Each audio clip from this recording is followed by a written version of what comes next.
있습니다. 주님 전에 찾아 나온 저희들 말씀을 통해 은혜 받게 하시고 우리의 삶이 새롭게 거듭나는 그러한 놀라운 은혜로 함께하여 주옵소서. 예수님의 거룩하신 이름으로 기도 올리옵나이다. 아멘. 토인비는 인류 역사에 대해서 이런 말을 했습니다. 역사는 생명체처럼 탄생하고 성장하고 쇠퇴를 반복한다. 그러면서 역사는 도전과 응전의 역사이다. 그런 말을 했어요. 이 말을 좀 나누어서 생각하면 첫째는 도전의 역사. 이 도전의 역사라는 말은 그냥 인간의 문명이 발생하는 것이 아니고 인간은 자연과 여러 가지 환경 앞에 놓인 가운데 맞서 싸워 이겨야 문명이 발생하고 성장하게 된다 하는 겁니다. 또 한 가지는 두 번째는 응전의 역사. 응전이라고 하는 것은 내적인 것을 말합니다. 다시 말해 어떤 문명이 탄생하고 성장하려고 해도 조직이나 제도, 윤리, 문화 이러한 것들이 없다면 결코 온전히 설 수 없다는 겁니다.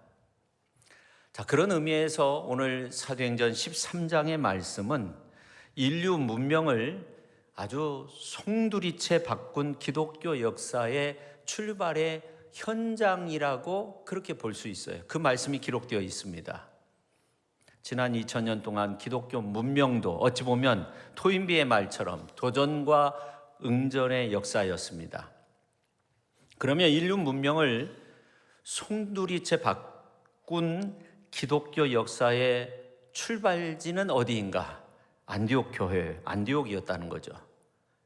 세계 문명의 역사를 바꾼 교회의 시작이 예루살렘이 아니었다는 겁니다. 안디옥이었다는 겁니다. 왜 안디옥인가?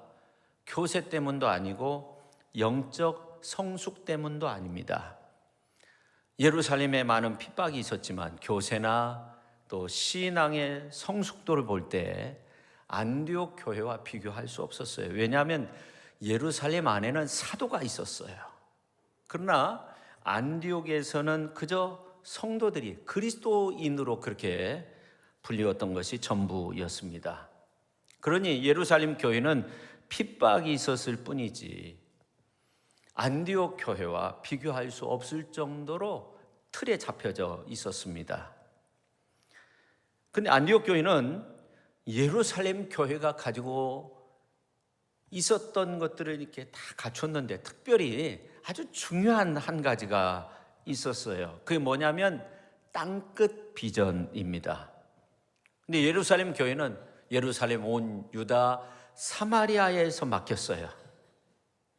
베드로와 같은 경우도 이러한 어떤 편견, 유대적인 그 그리스도교를 뛰어넘기 위해서 힘썼지만 사도행전 13장 이후로 이 베드로에 대한 이야기가 나오지 않습니다. 결국 예루살렘 교회는 그 거창한 모습이 사라지고 구제받는 교회로 전락할 수밖에 없었습니다. 오늘 장로님이 그런 말씀을 하세요. 팬데믹 이후에 우리 교회 아이들이 이제 나와서 지난 그 어린이 주일날 찬양하고 그러니까 우리 어린이 교회 학교가 이렇게 많은 줄 몰랐다. 또 청소년들이 또 나와서 지난 주일에 찬양하고 뭐 이런 모습들을 보면서 정말 참 좋았다. 그런 말씀을 하셨어요. 자, 이러한 시점에서 회복이 되는 이러한 단계 속에서 이 회복의 목표가 예루살렘 교회처럼 된다면 실패할 겁니다.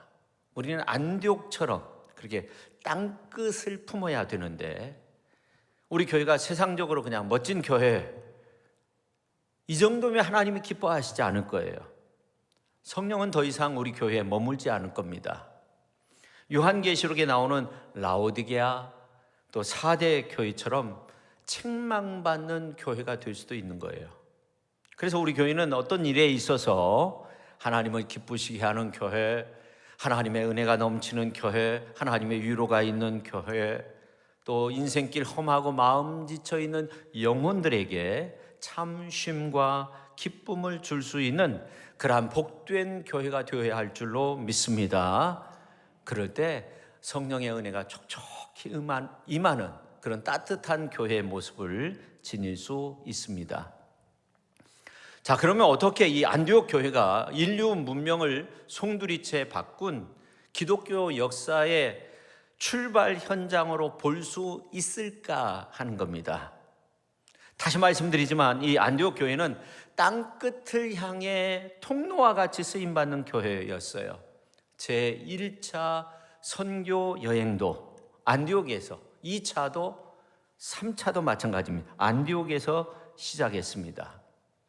사도행전 18장 22절 23절에 있는 말씀은 세번역 성경으로 보면 이렇게 나와 있어요. 바울은 가이사라에 내려서 예루살렘으로 올라가 교회에 문안한 뒤에 안디옥으로 내려갔다. 바울은 얼마 동안 거기에 있다가 그곳을 떠나 갈라디아 지방과 부르기아 지방을 차례로 두루 다니면서 모든 신도를 굳세게 하였다. 그렇게 말씀하고 있어요.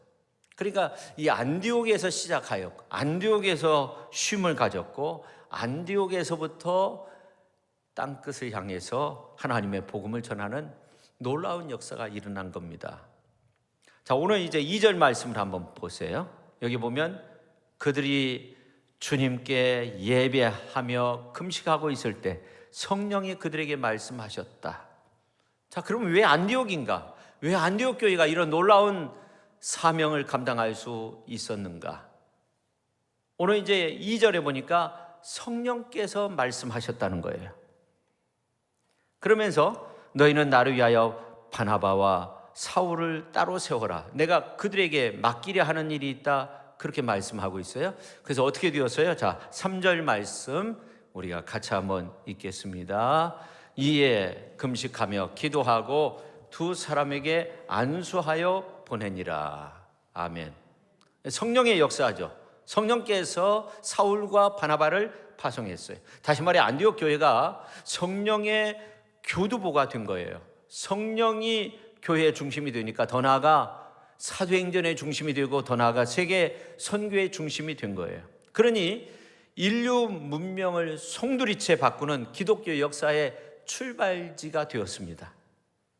우리의 회복도 그래야 돼요. 우리끼리 예배하고 그냥 교제하고 먹고 마시고 뭐 이런 것이 아니라 중요한 것은 복음 전파, 복음이 중심이 되어야 한다 하는 겁니다.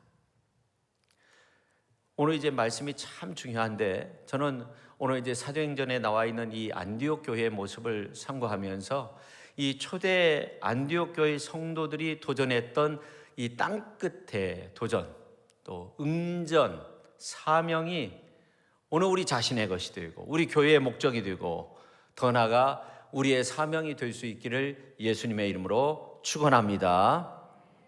첫째, 우리 교회는 성령 중심의 교회가 되어야 한다 하는 겁니다. 이 안디옥이 전 세계에 복음 전하는 특별한 통로, 또 땅끝에 교두보로 사용될 수 있었던 것은 이 안디옥 교회는 아주 특별한 직분이 있었어요. 오늘 이제 1절 말씀 보세요. 1절에 보면 안디옥 교회에 선지자들과 교사들이 있으니 그렇게 말씀하고 있어요. 지금으로 따지면 교회 안에 중직자들이 있었다는 거죠.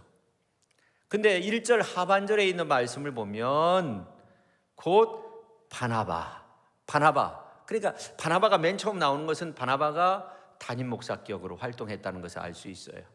그리고 니게르라 하는 시몬, 피부가 검은 사람을 말하는 거죠. 니게르라고 하는 것은. 그 다음에 루기오, 구레네 사람, 북아프리카 출신의 사람이었습니다. 그리고 마나엔이 나오는데 분봉왕 헤롯 왕의 젖동생이었어요. 기독교와는 아주 원수 집안의 사람인데 안디옥 교회에서 활동하게 된 거예요. 또 누가 나와요? 사울이 나오죠. 예루살렘 교회를 진멸하고자 했던 바울, 사울이 나옵니다. 그러니까 어떻게 보면 한마디로 이 안디옥 교회는요 오합지졸인 거죠. 어떻게 보면 그렇죠. 바나바, 시몬, 루기오, 마나엔, 사울, 성격, 출신, 신분, 문화, 피부색까지 달랐어요. 근데 놀라운 것은 이 안디옥 교회가 성령 안에서 한 마음 한 뜻이 됐다는 것이 중요해요. 하나님이 안디옥 교회를 좋아하셨던 이유가 바로 여기에 있어요. 다양한 인종, 다양한 계층의 사람들이 함께 모여 하나 된 교회의 모습을 지니고 있었습니다.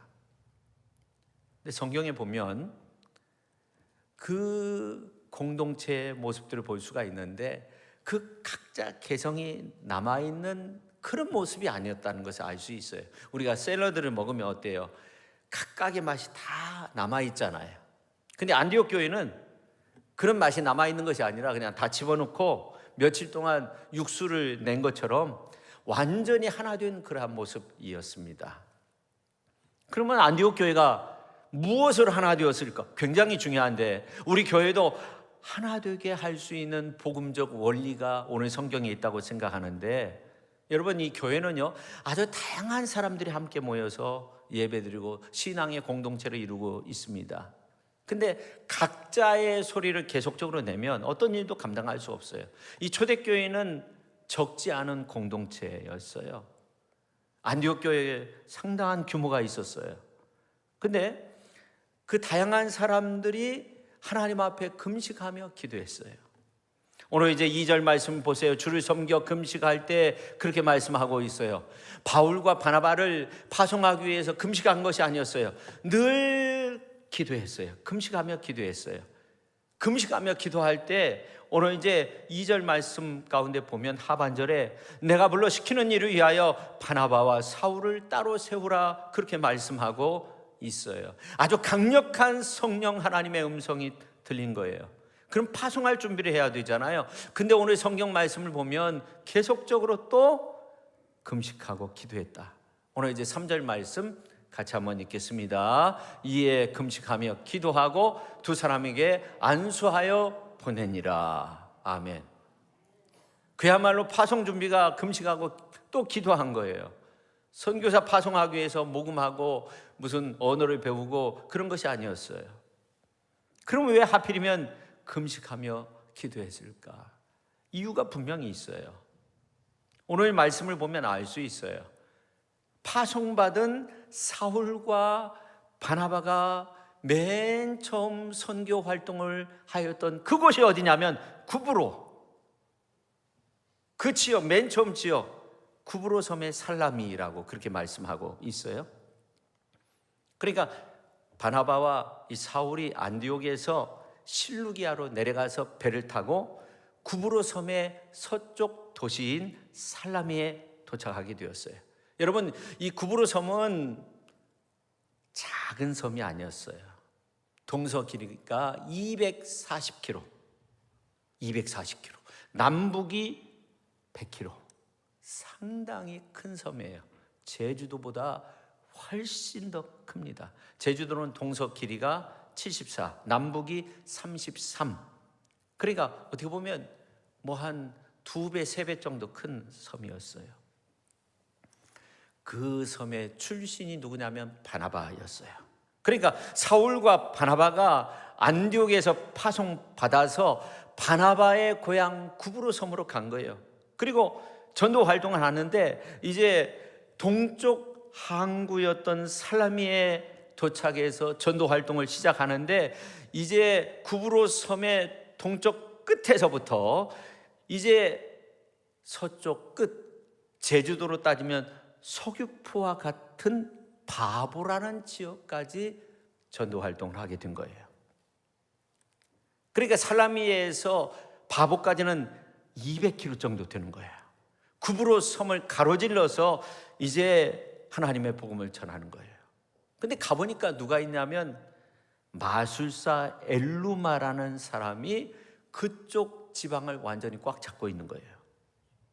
그러니까 이 구브로 섬이 악한 마귀 사단의 권세에 눌려 있었어요. 오늘 이제 6절 중반절에 있는 말씀을 보면 바예수라는 유대인 거짓 선자인 마술사 그렇게 말씀하고 있어요. 근데 이 마술사를 개역 성경으로 보면 박수무당이라는 거예요. 마술만 하는 그런 사람이 아니었어요. 오늘 이제 8절에 있는 말씀을 보면 총독으로 하여금 믿지 못하게 했던 사람이 바로 이 엘루마였어요. 별명이 바예수, 바라는 말은 아들이라는 말이에요. 그러니까 구원자의 아들이라는 말이에요. 그래서 의사 누가는 이게 이름이 와전될 수 있기 때문에 아주 구체적으로 나열을 하고 있는데 6절에 있는 말씀을 보면 유대인이었고 거짓 선지자였고 마술사였고, 마술사는 박수무당을 말하는 거죠. 그리고 8절 말씀을 보면 이렇게 말씀하고 있어요. 자, 8절 같이 한번 읽겠습니다. 이 마술사 엘루마는 이 이름을 번역한 마술사라 그들을 대적하여 총독으로 믿지 못하게 힘쓰니. 아멘. 그러니까 이 구브로 섬에서 엘루마를 모르면 간첩인 거죠. 그야말로. 그러니까 이 악한 마귀 사단이 제주도보다 훨씬 더 큰 이 구브로 큰 섬을 지배하고 있었던 거예요. 총독을 꼼짝 못하게 만든 거예요. 바울과 바나바가 하나님의 복음을 전해서 이제 이 총독이 예수님 믿으려고 하는데 믿지 못하게 방해하게 되었단 말이죠. 이때 9절 말씀 보면 바울이라고 하는 사울이 성령이 충만하여 그를 주목하였다, 그렇게 말씀하고 있고 10절에 있는 말씀을 보면 꾸짖게 되죠. 자, 10절 같이 한번 읽겠습니다. 이르되 모든 거짓과 악행이 가득한 자요 마귀의 자식이요 모든 이의 원수여 주의 바른 길을 굳게 하기를 그치지 아니하겠느냐. 모든 의의 원수여 주의 바른 길을 굳게 하기를 그치지 않겠느냐. 왜 그런 짓을 하느냐 하는 거죠. 그래서 오늘 11절에 있는 말씀을 보면 보라 이제 주의 손이 내 위에 있으니 내가 맹인이 되어 얼마 동안 해를 보지 못하리라 하니 즉시 안개와 어둠이 그를 덮었다고 그렇게 말씀하고, 소름 끼치는 일이에요. 이 사울이 하나님의 능력의 역사를 행한 거죠. 그 어마어마한 섬 구브로 섬을 다스리는 이 로마의 총독이 예수님 믿게 되었는데 오늘 이제 12절에 있는 말씀을 보면 이에 총독이 그렇게 된 것을 보고 믿으며 예수님 믿게 된 거예요. 주의 가르치심을 놀랍게 여기니라. 할렐루야. 그러니까 안디옥 교회가 금식 기도한 거 잘한 거죠. 금식하며 기도했던 거 잘한 거예요.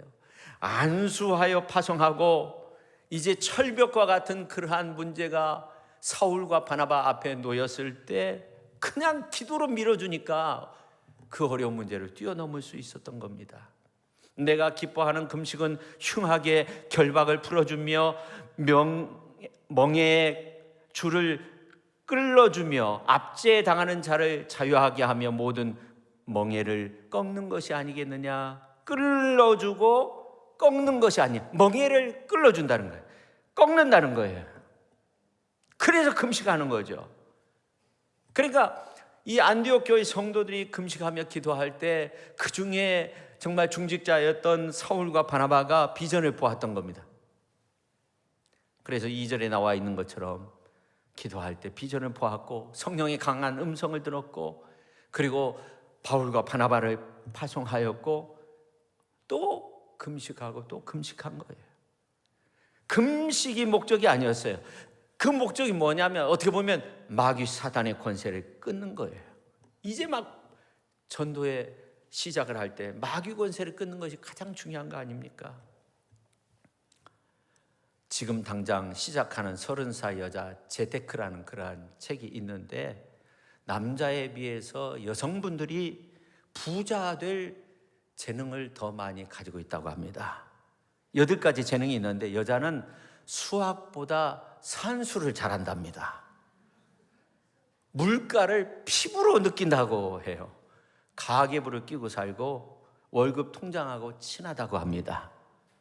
그리고 실리를 따지면서 쇼핑하고 안전한 것을 좋아하고 수다를 통해서 온갖 정보를 다 수집한다는 겁니다. 돈을 쓸 때 안 쓸 때를 정확히 챙긴다는 거예요. 그래서 재테크를 하면 잘한다고 하는데 현숙한 여성은 영적인 질과 수준 그리고 자신의 미래를 위해 물질에 투자하는 것보다 더욱더 현명하게 기도하는 것을 잊지 말아야 될 줄로 믿습니다. 할렐루야. 아멘 소리가 그냥 크니까 제가 힘이 나네요. 우리 남성분들도 마찬가지입니다. 그래서 우리가 하나님 앞에 먼저 기도하며 하나님이 주시는 그 놀라운 은혜를 경험할 수 있어야 돼요. 예수님이 변화산에서 기도하고 난 다음에 내려왔을 때 제자들이 어린아이 고치지 못했어요. 마귀 사탄이 이 아이를 억누르고 있었어요. 그래서 예수님이 다 치유해 주시고 고쳐주시고 제자들이 와서 우리는 왜 안 됩니까? 그러니까 예수님이 하시는 말씀이 기도하는 것 위에 다른 것으로 이런 종류의 것이 나갈 수 없다는 거예요. 안디옥에 모여서 기도하고 이제 금식하고 안수하여서 사울과 바나바를 파송하고도 계속적으로 금식하며 기도로 후원했던 겁니다. 여러분, 요즘은요 팬데믹을 넘어서 체보 시대가 됐다고 하잖아요. 갈수록 인간이 만든 로봇 컴퓨터가 지배하는 그런 세상이 되어서 사람들의 심성이 막 피폐해져 가니까 악한 마귀 사단의 역사가 막 세상을 지배하는 것처럼 놀라운 막 끔찍한 이런 일들이 일어나고 있는데, 여러분, 우리가 이런 때일수록 하나님 앞에 기도하면서 금식하며 기도하면서 사단의 결박을 끊어야 되는 거예요. 예수의 이름으로 기도하여 승리를 이루는 저와 여러분 모두가 될 수 있기를 예수님의 이름으로 축원합니다.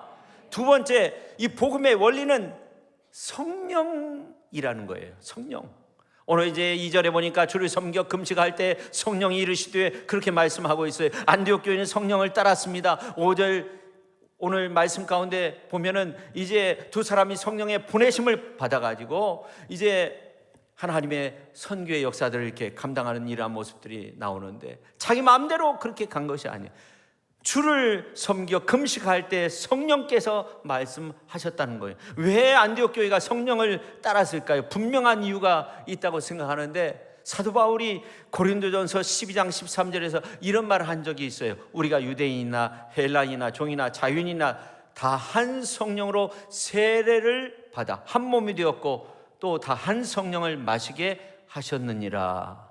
이 말씀처럼 한 마음 되어 하나님의 선교의 역사를 이룰 수 있었던 것은 성령께서 함께하였기 때문에 성령에 민감해야 돼요. 오늘 우리는 사람이나 환경에 민감한 것보다 더욱더 중요한 것이 있는데, 그것은 우리가 성령께 민감해야 된다는 거예요. 성령께 민감해야 성령께서 우리를 통해서 역사하시는 거죠. 진정한 비전은 우리가 만드는 것이 아니에요. 성령께서 만들어 주셔야 돼. 성령께서 만들어 주셔야만이 역사가 일어나게 되는 겁니다. 성령이 부어져야 진짜 비전을 우리가 얻을 수 있는 겁니다. 그 성령은 우리의 기도를 통해서 부어지는 겁니다. 안디옥 교회가 금식하며 기도하니까 성령이 임했어요. 강한 성령의 말씀이 임했어요. 그래서 복음 중심, 예수 중심이 되었어요. 여러분, 우리가 복음이라는 말을 자주 듣는데, 이 복음이라는 말을 자주 듣기는 하지만 사실은 복음 중심이라고 하는 것은 좀 다른 거예요. 복음 중심은 우리가 사는 길이고 우리가 섬기는 일이에요.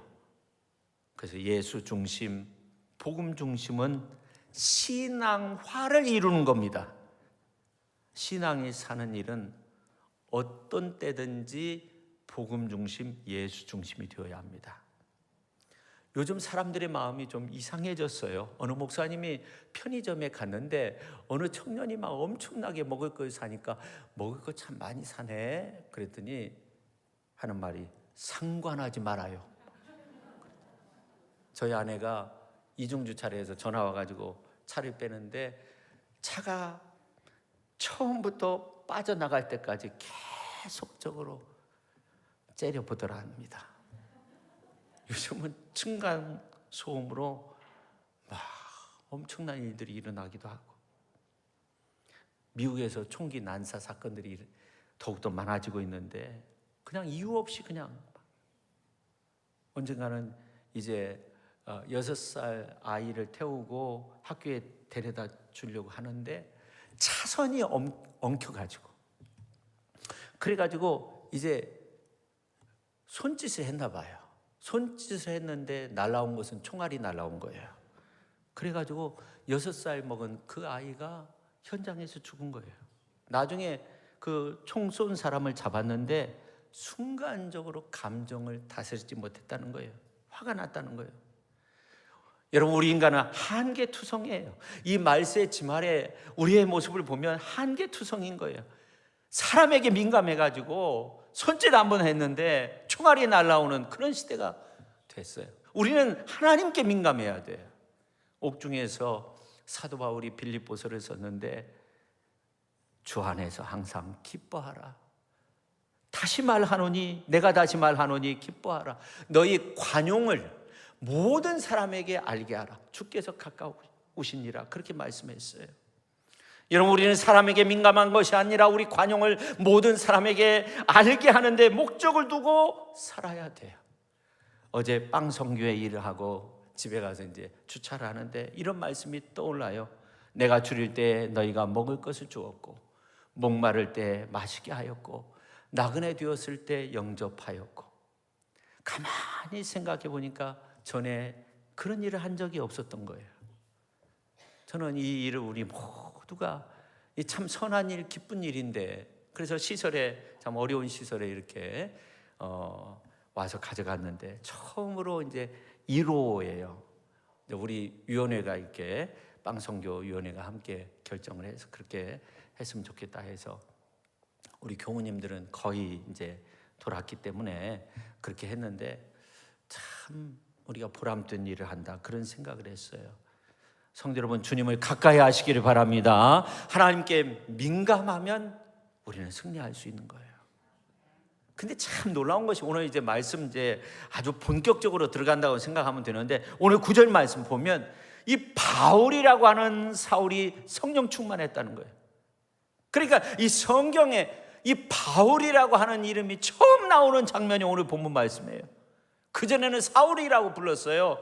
사울은 바울의 옛 이름인데 사울은 큰 자, 히브리식적인 그런 이름인데 바울은 헬라적인 이름이에요. 작은 자, 바울 폴이라는 거죠. 근데 이 바나바와 사울 이렇게 나오는데 오늘 이제 본문 말씀 이후 46절 보면 바울과 바나바가 나오는 거예요. 그 전에 사울의 이름이 뒤에 있었어요. 바나바와 사울. 근데 오늘 본문 말씀 이후에 바울과 바나바로 그 순서가 바뀌었어요.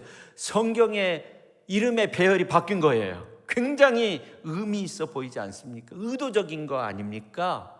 그렇잖아요. 아마 어떤 사람들은요, 이 사울, 바울 이름이 두 개 있을 거다 그렇게 주장하는 사람들도 있어요. 그래서 히브리적으로는 이제 사울이지만 헬라적으로는 바울이다. 그래서 이제 선교 활동하는데 바울의 이름이 좀 편했을 거다 그렇게 주장하는 사람도 있지만 의사 누가가 보니까 이 사울의 모습을 보니까 전의 모습하고는 전혀 다른 거예요. 파송 전과 후의 모습이 다른 거예요. 실전에 강한 사람이 바로 사울이었던 거예요. 저는 별 볼일 없는 사람인 줄 알았는데 이게 역사를 일으키는데 놀라운 거예요. 그래서 오늘 본문 말씀은요, 야곱이 이스라엘이 되는 것처럼 사울이 바울이 되는 그런 사건이 기록된 그런 내용이에요. 그 시작점이 어디예요? 파송되어 바나바의 고향 쿠브로에서 복음 전할 때, 제주도와 비슷한 모양인데 상당히 길쭉한 그러한 섬인데 서귀표와 같은 그러한 바보에 갔을 때 바예수 박수무당이 있는데 그 지역을 꽉 잡고 있었어요. 악한 마귀 사단에 완전히 쥐어 있는 이러한 가운데 서기오 바울이라는 로마의 총독이에요. 서기오라는 말은 세르기오라는 그런 말입니다.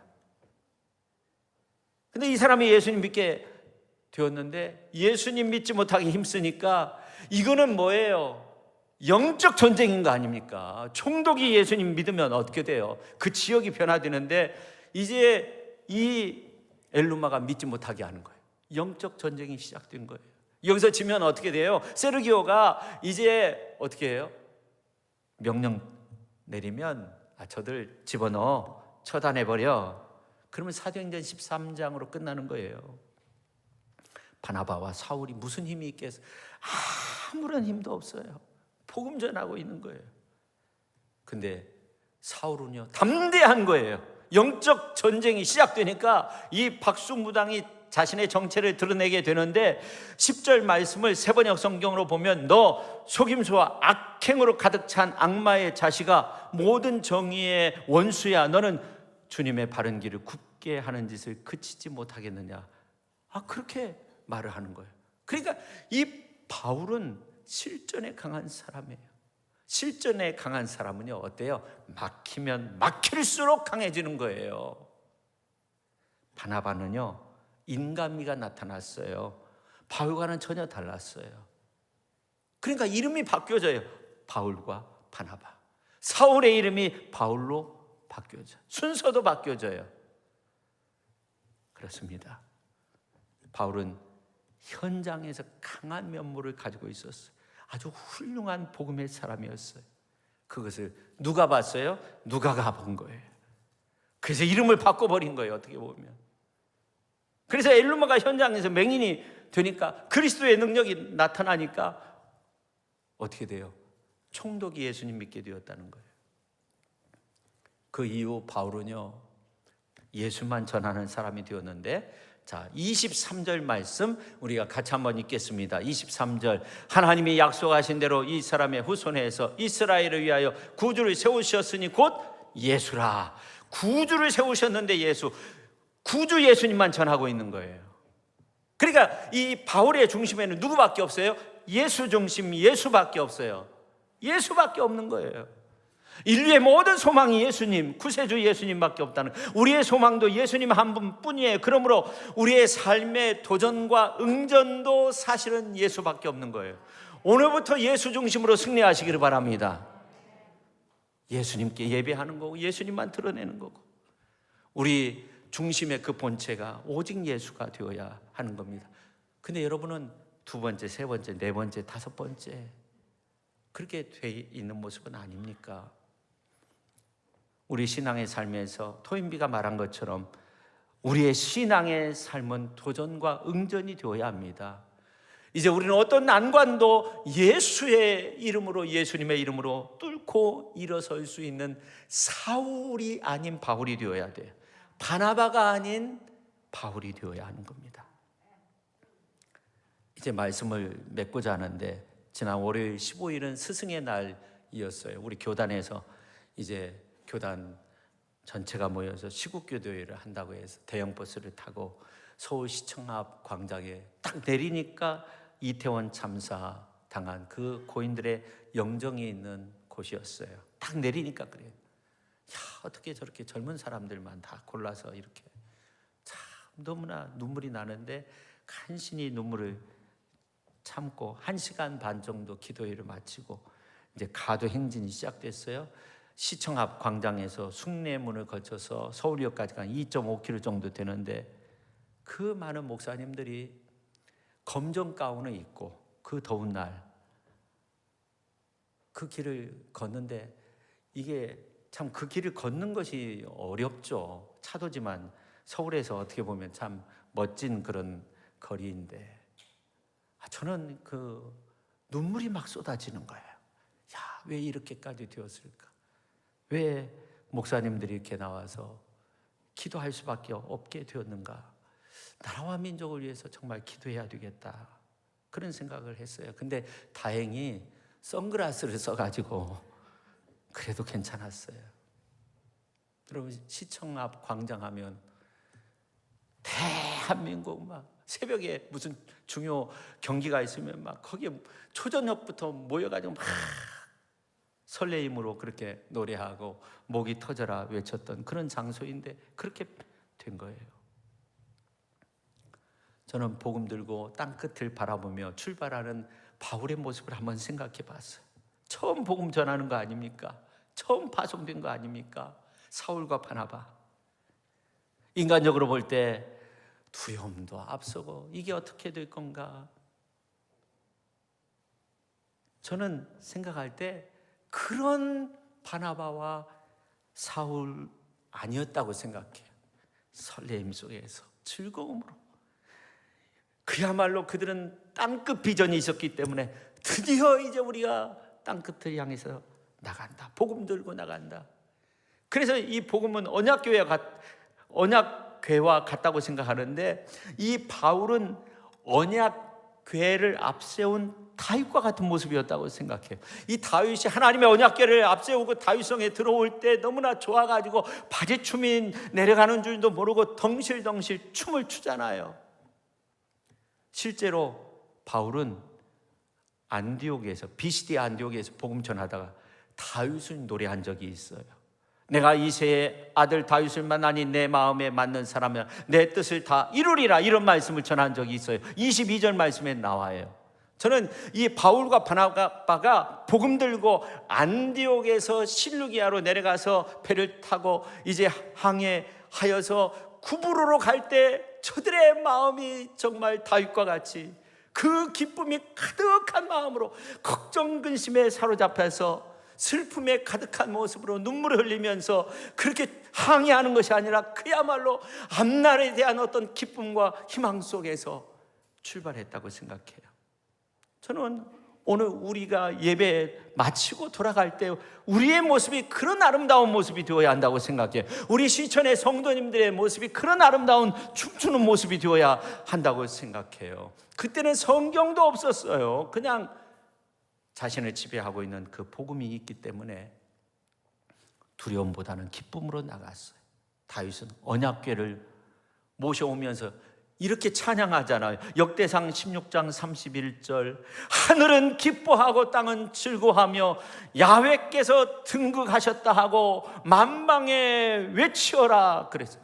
하나님의 언약궤를 모셔오면서 다윗은 이렇게 춤추며 노래한 거예요. 이것이 다윗의 마음이고 사도 바울의 마음이고 예수님의 복음을 향한 우리의 마음이 될 수 있기를 예수님의 이름으로 축원합니다. 이제 예수님 중심 삼고 우리가 전하는 그 복음을 통해서 주께서 영광 받으실 그 아름다운 날을 생각하면서, 그 아름다운 세계를 생각하면서 오늘 우리가 기도의 통로가 되어지기를 주님의 이름으로 축원합니다. 복음 전하는 통로가 되어지기를 예수님의 이름으로 축원합니다. 하나님의 은혜의 축복의 역사가 우리를 통해서 이루실 그 놀라운 하나님의 사랑의 역사를 바라보면서 그렇게 춤추며 노래하며 하나님 앞에 영광이 되는 저와 여러분 모두가 될 수 있기를 예수님의 이름으로 축원합니다. 그래서 우리가 이렇게 기도했으면 좋겠습니다. 주님, 예수 가장 귀한 그 이름이 되게 하여 주옵소서. 예수 가장 귀한 그 이름, 내가 자랑 삼고 예수 안에서 예수 중심으로 살며 다윗처럼 춤추며 오늘 바울과 바나바처럼 그렇게 비전을 품고 하나님의 복음 들고 세상을 향해 나갈 수 있는 그런 능력 있는 성도가 되게 하여 주옵소서. 그렇게 기도할 수 있기를 바랍니다. 예수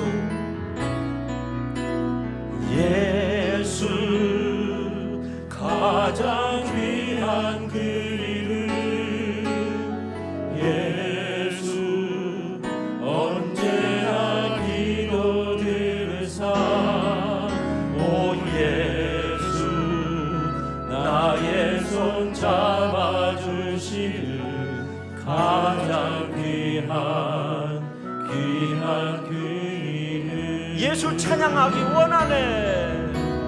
예수 찬양하기 원하네. 예수 적응과 나중 되시는 오 예수 날 위해 고통 당하신 가장 귀한 그 이름. 예수 왕의 왕이 되신 주, 예수 왕의 왕이 되신 주, 오 예수 당신의 끝없는 사랑, 오 예수 목소리 높여 찬양해 가장 귀한 그 예수 가장 귀한 그 이름 한 번 더 찬양합니다. 예수 가장 귀한 그 이름, 예수 언제나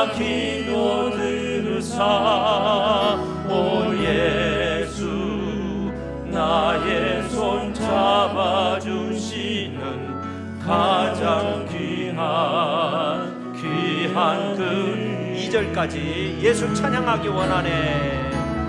예수 찬양하기 원하네. 예수 처음과 나중 되시는 오 예수 날 위해 고통당하신 가장 오늘 말씀 생각하면서 우리가 함께 통성으로 기도하겠습니다.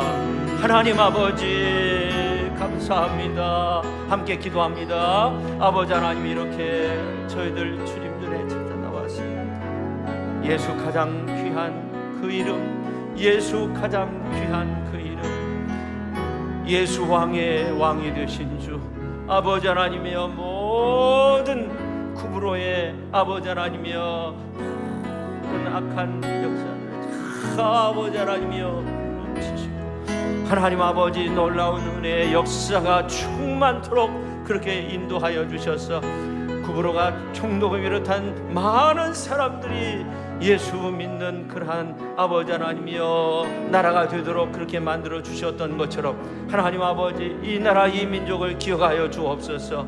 하나님 아버지 주님의 몸된 교회를 기억하여 주옵소서. 속한 가정들을 기억하여 주시옵소서.